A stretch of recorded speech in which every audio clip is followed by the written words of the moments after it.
Are watches really getting better, or are they getting worse? Today we're comparing classic models with their modern counterparts, from the Submariner to the Speedmaster, to see if older iterations actually hold up or even surpass today's versions. After each matchup, I want you guys to play along in the comments. Let me know which one you would pick, and obviously I will give you my answer as well. We're not going to waste any more time. Let's get into the video.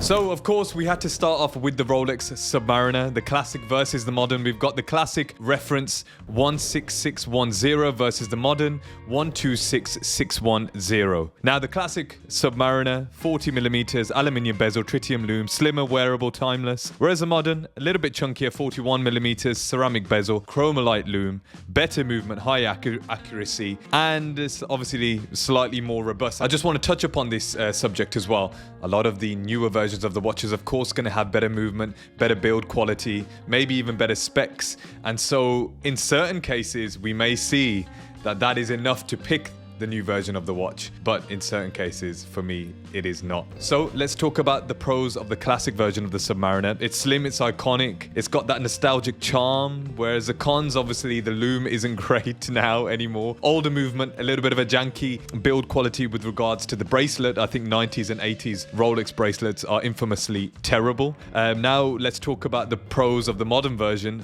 Obviously, way more durable, brighter lume, updated movement, and we can't complain about the build quality. One of the best bracelets in the game with that beautiful T-fit clasp bracelet. It's the cons, however, slightly bigger, slightly chunkier, and I've talked about how it's lost its elegance, it's lost its charm. Now, which one would I choose and which one would you choose? Let me know in the comments, but I would go for the classic Submariner. I don't think a better movement or better build quality is enough for me to pick the newer version, because the whole point of this watch for me is the elegance, is that nostalgic charm that it has.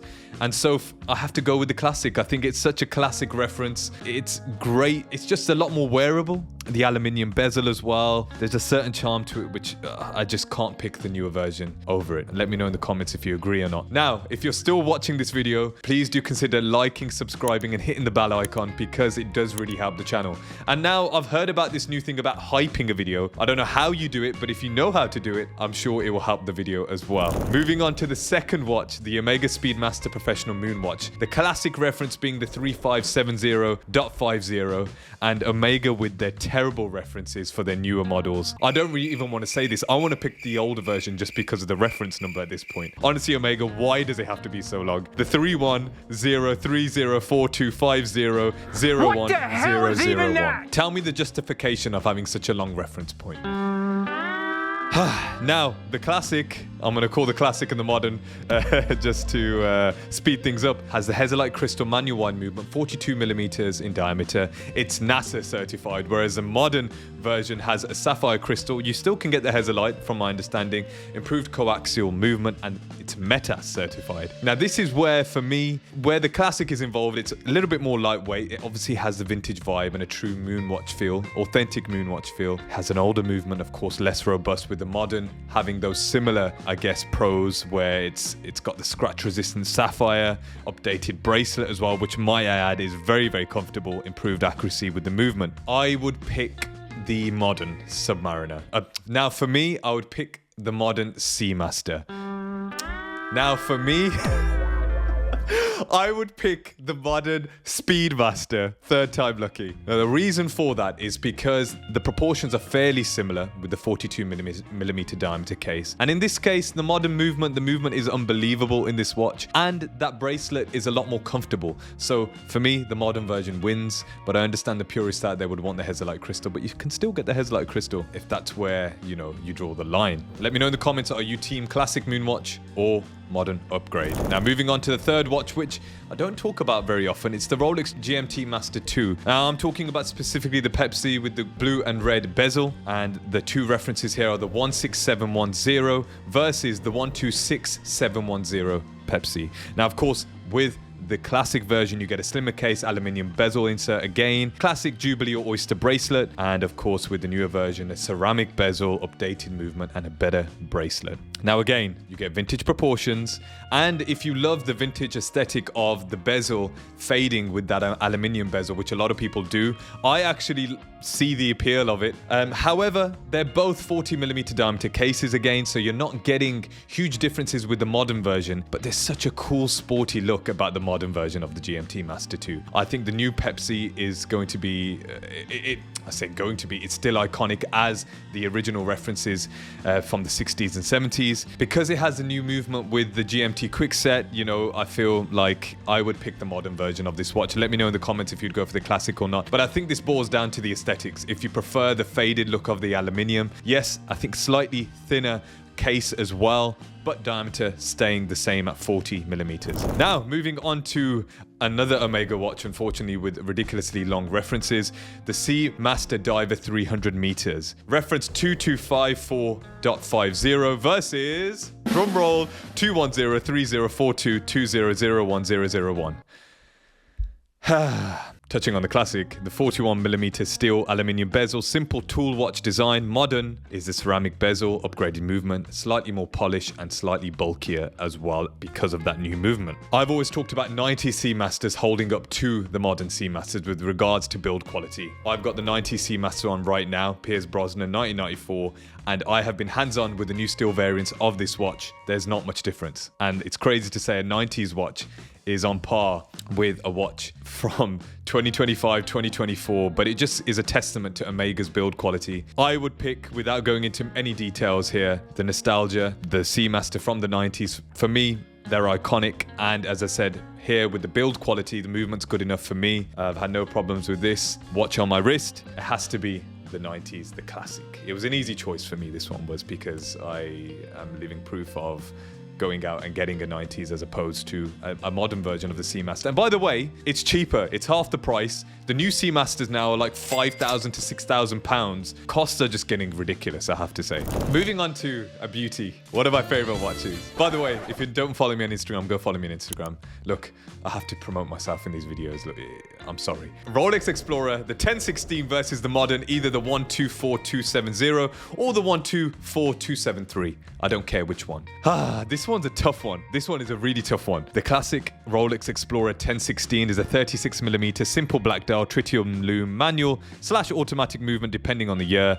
Perfect vintage proportions and a minimalist tool watch that wears beautifully. Modern now has a 36mm or a 40mm for certain references.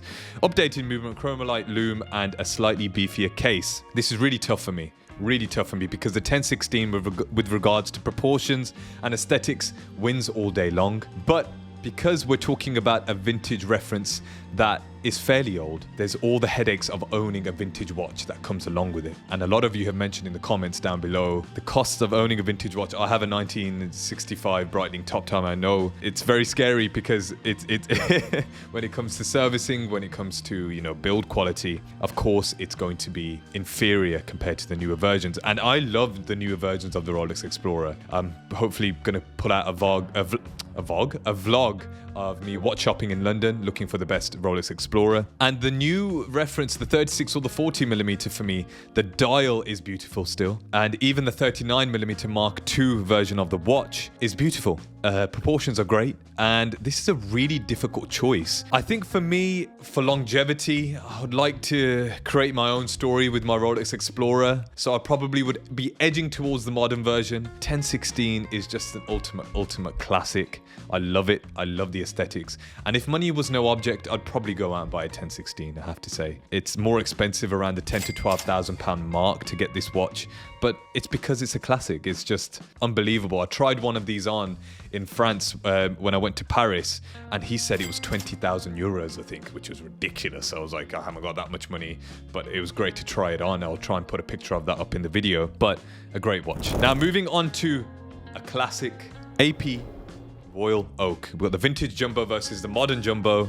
Reference 5402ST versus the 1520ST. Now the vintage 39mm ultra thin, the classic Gerald Genta octagonal case versus the modern 39mm slightly updated case, sapphire back with the 212 movement, which is an unbelievable movement. Homage as well to the original. Pros of the vintage: it's iconic, it's thin, it's got perfect proportions. Cons of the vintage: it's hard to find. Expensive on the secondary market as well. Of course, pros of the modern, as all of them, more robust modern finish. You've got the sapphire case back, a bulletproof movement there, slightly heavier, and it loses some of its vintage vibe. Similarly to the vintage version, it's expensive, especially on the secondary market. Let me know in the comments for this, because I am on the fence. I'm impartial to a Royal Oak. Are you drawn to the vintage magic or the modern finesse? Now, the final watch in this video, we've gone for the Jaeger-LeCoultre Reverso. I'm never going to get that right. And it's the classic 270862 versus the modern Duoface Small Seconds.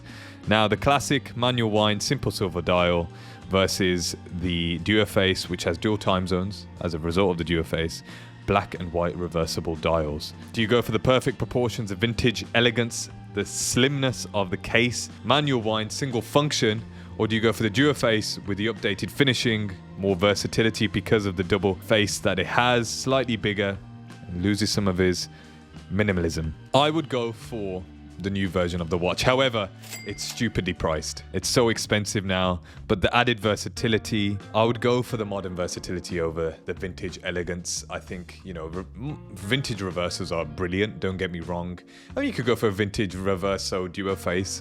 Don't know how far back you can go with those. And definitely more cheaper option, to say the least, because the newer Duofaces are so expensive, over £10,000. But there you have it, 7 watches. Are watches getting worse? In some cases, I think they are. In conclusion, I hate to say it, but in some cases, maybe not. In the case of the Speedmaster, in the case of potentially the Reverso, even the Explorer potentially as well. Let me know in the comments what you think, what your take is. Are watches getting worse?